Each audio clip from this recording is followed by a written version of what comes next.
नमस्कार मंडळी, कसे आहात? बरे आहात ना? चला तर आज सकाळीच मी उंबरठा पट्टी रांगोळी काढायला सुरुवात केली आहे.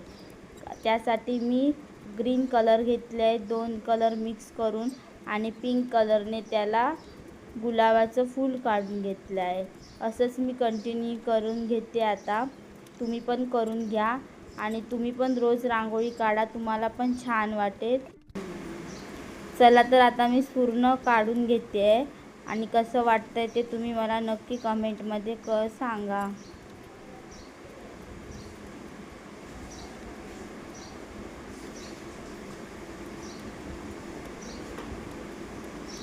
असंच फूल काढून घेणार आहे मी ऑरेंज कलरने. ऑरेंज कलर मी फिल करून घेते आणि पिंक कलर पण फिल करून घेते आणि त्याला चमच्याच्या साहाय्याने प्रेस करते. तुम्ही पण करू शकता. ही आयडिया खूप छान आहे, त्याने फूल खूप छान येतं. मी सकाळी अंघोळ करून झाल्यावरती ही रांगोळी काढायला घेतली आहे.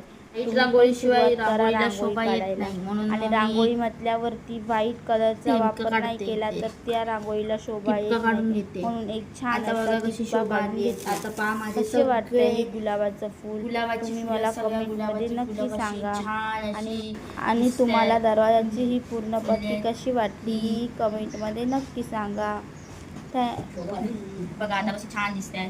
केशरी आणि पिंक कलर तुम्ही सांगा, तुम्हाला पण कलरची नावं द्यायला पाहिजे. इंग्लिशमध्ये नको, मराठीमध्ये सांगा कमेंटमध्ये. गोड वाटते आहे की नाही ही पट्टी, तुम्ही पण ट्राय करून नक्की पहा.